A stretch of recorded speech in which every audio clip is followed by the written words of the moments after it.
Hey, good evening.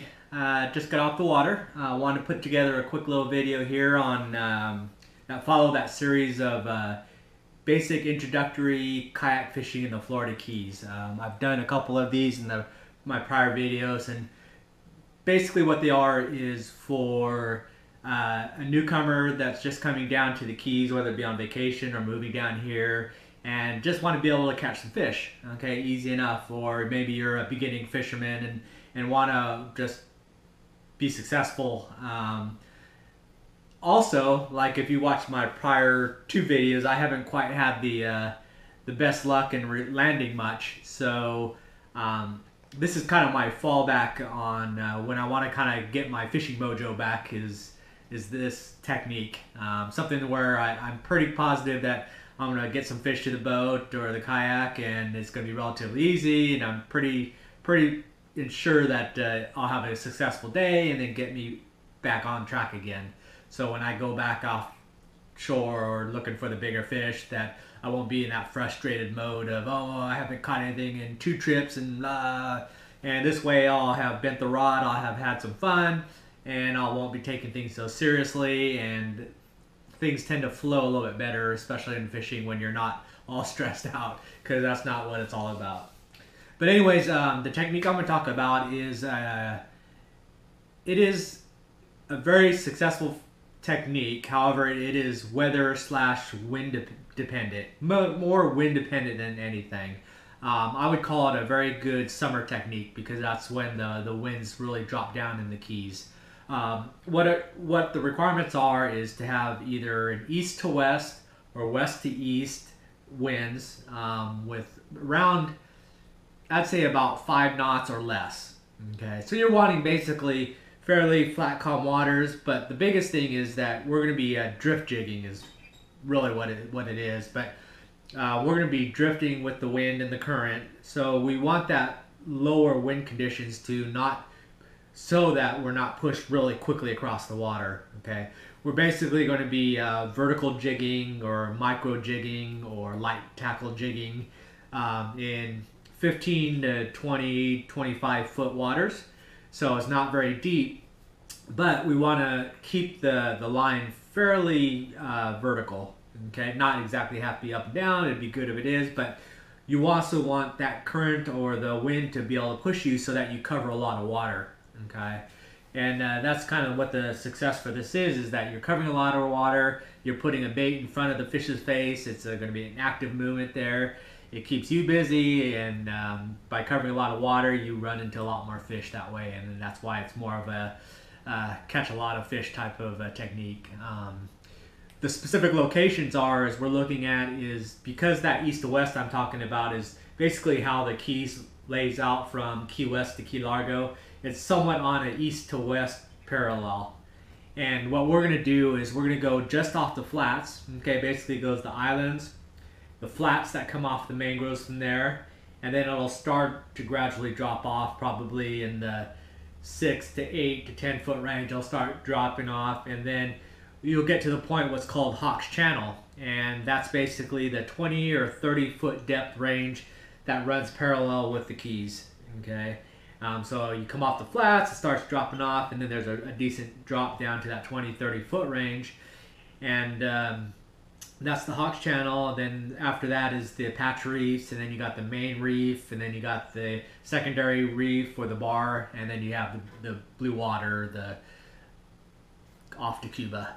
Okay, but what we're specifically going to target, because I'm tailoring this specifically for the kayakers, is that we don't want to go super far out into the Atlantic Ocean, and this is the Atlantic side specifically, not the Gulf side.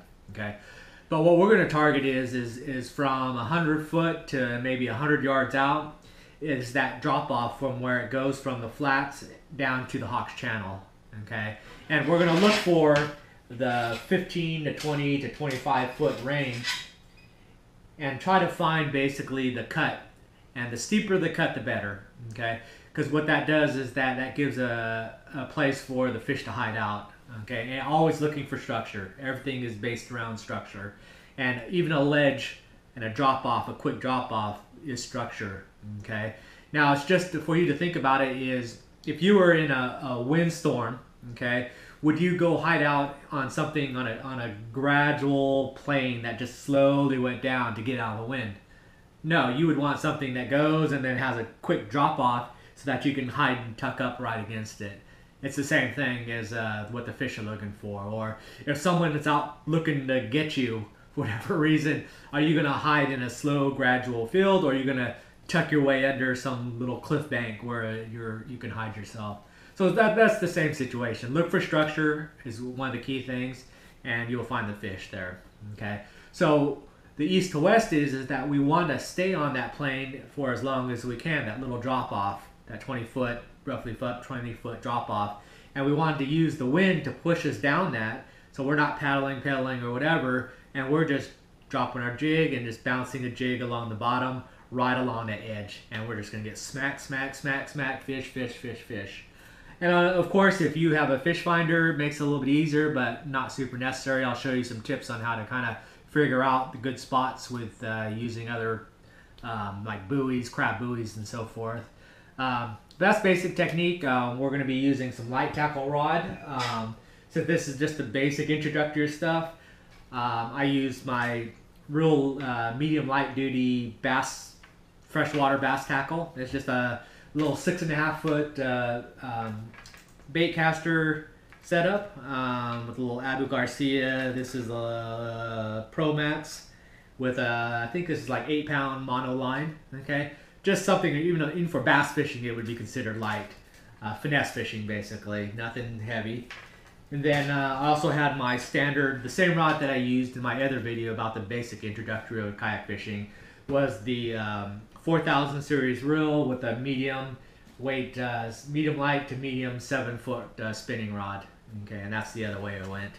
And that's basically it. The rest of the video will be, I'll go over some web-based maps and stuff on where to find this section that I'm talking about, looking at the wind to kind of understand when the best times for it.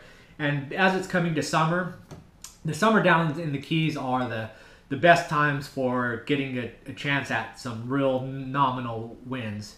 If you've been watching my video, it's the last 2 to 3 months has been just constantly blowing and blowing and blowing.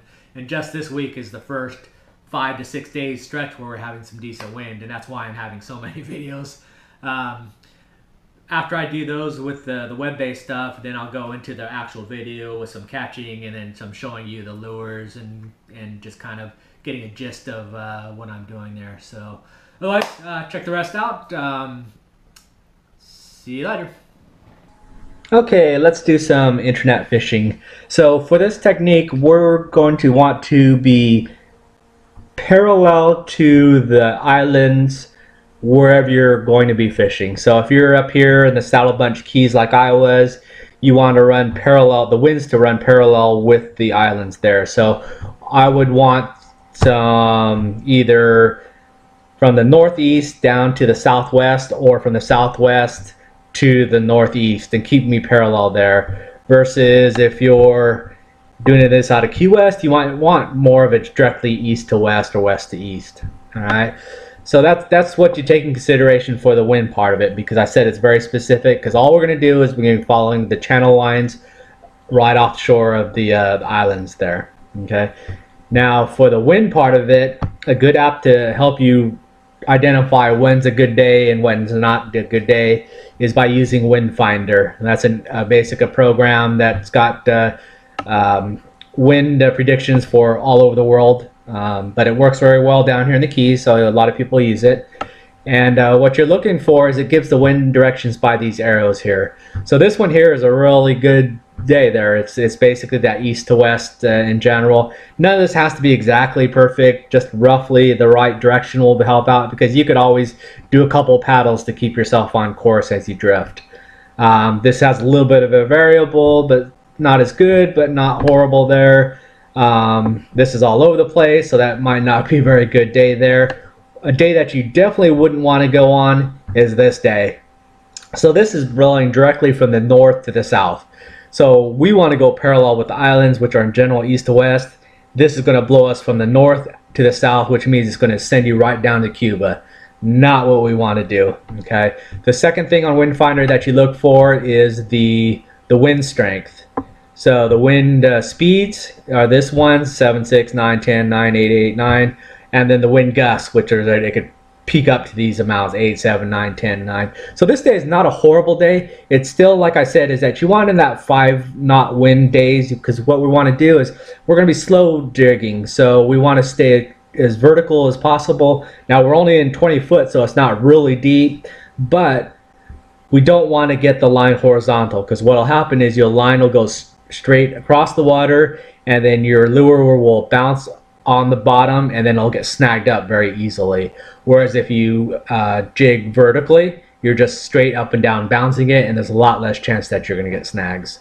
Okay, so this is not a bad day, but we want to kind of get that 5-knot winds. And is it a good time to do it now? No, we're coming on the end of the winter gusts. If you've been watching my videos, it's been a pretty brutal 2 to 3 months of just constant rough winds, with just a couple of days a month where it's a decent wind days. But in the summertime it reverses. It's very hot, the wind gets very stagnant, and you don't have very many of these windy, breezy days. So you have more of those 5-knot days that you can do this system on. So you just kind of want to pick a day where it kind of naturally follows the contour of the area that you want to fish, and you're all set. And that's a wind finder. Now, this Navionics web app is very good in that it gives us 2 different things. And this is a free web app. This is all of the keys there. We want just the Key West area here.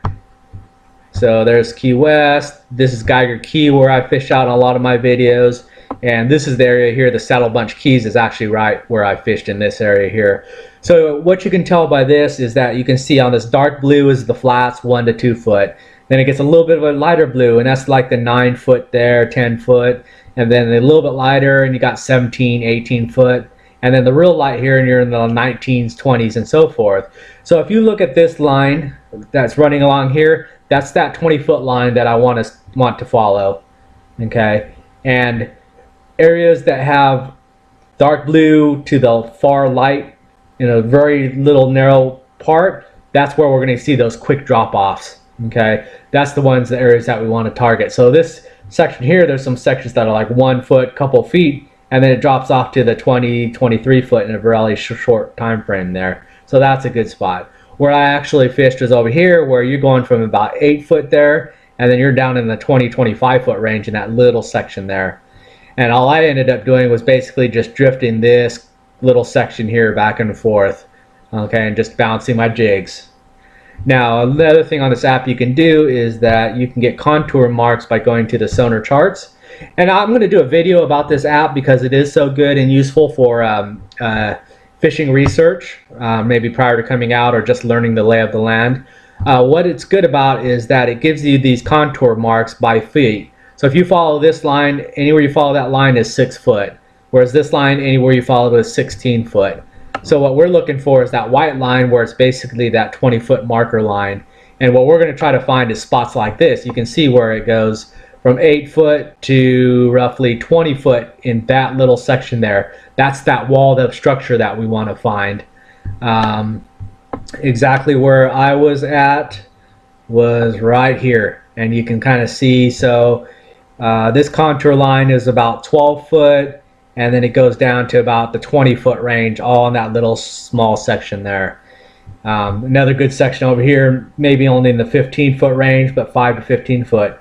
Another good section there. Okay, so this is a very good app to find those spots where you're going to have the structure. Now, it's not so great is that if you've got this 20-foot line here where it's gradually 1 foot is a long distance for a drop, gradual. That's where I was saying, like in the video, where would you want to be when you're hiding from the wind? A long gradual flat, or would you like a sharp drop off?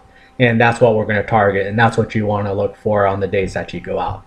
So anyways, let's get to the video, and you can check it out. Thanks.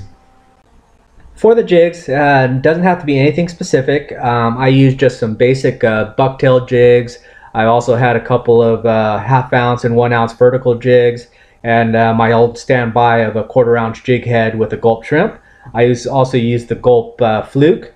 But any type of small swim baits would work. Any type of like a Castmaster would work really good. One thing I would add is that if you would tip it with a little bit of shrimp or squid or something to give it a little bit of scent and flavor, is a huge improvement. Will definitely be something that you would want to do. So in case you don't have a fish finder, you could still kind of use this technique by just going out, and I usually would do it by paddling out until I couldn't see bottom anymore. In the Florida Keys, the water, especially when it's not windy, tends to be very clear. And I always want to go to a point really that if you can see the fish can see you, and that's not a good thing. So I would kind of go out that far. The other thing that you could use is use a jig and drop it to the bottom, and then basically hand line up the line and just do it like in 1 foot increments just to get the feel for the bottom depth. A third way of doing it is I used to like to go out until I couldn't see bottom, and then I would go up to the first strand of crab or lobster buoys. You'll see these buoys out in the water there. The reason why the lobster and crab guys are putting them in that certain spot is for a specific reason. There's generally a ledge there, or there's some sort of structure. So if you target those areas that you see those buoys, it's just as good as having a fish finder. I have a fish finder with GPS and the mapping, so I'm able to see that same chart I showed you on the web-based fishing on my screen, as well as to split it up and see what the bottom contours look like. One bad thing about using the gulp products is the puffer fish and barracudas and pinfish will tear them up, and it gets pretty costly when you're paying $1.50 each. If you watch most of my videos, you always see that I generally run 2 baits out at once. In this instance, I'm still jigging the bottom, but what happened is I brought my heavy duty pole, put on a wire leader with a big circle hook and a balloon, and the first blue runner that I caught, I go ahead and hook that up, cast it out, let it drift behind me as I was drifting. And in this instance, I caught a small, nice little shark there. Also had a couple of misses with some barracudas who cut me off and stole my bait and so forth. But this will get you into those really big fish if you're wanting to do that. Now, just a warning, don't discount this technique or this fishing locale because at that 20-foot drop off, everything swimming in the ocean will come up to that level, because what's happening is that the smaller bait fish and stuff that hang out on the flats will get flushed out during outgoing tide. And the bigger the fish, they don't necessarily, all of them will go up on the flats, but that 20-foot little breaker area there is fine for them to sit off the reef, come inside, sit there, wait for stuff to come over the edge and just gobble it up. So you're still going to expect to catch some pretty nice sized fish in that area there. So just be forewarned. So here's the basic technique. You're going to take your jig, drop it to the bottom, wait till it touches bottom, and then you're just going to do little flicks from 6 inches to a foot, maybe do a couple larger 2-3 foot sweeps, and just vary it up, because you're basically imitating a little bait fish on the bottom, or a crab or a shrimp. Now with this kind of technique is you're going to catch a wide variety of different kinds of fish, all the different kinds of snappers, the grunts, the groupers. You'll have the little barracudas, the sharks. Pretty much everything swims in that 20-foot mid-range there. So this is one of those good times where you can buy those Fish of the Florida Keys books and take it out there with you, and you can identify all the different varieties that you're going to catch there, because it's that mid-water column where everything lives. Unlike the flats or the blue water, where specific pelagics or the bonefish and so forth on the flats. It's just a mixture of everything, all sizes and dimensions.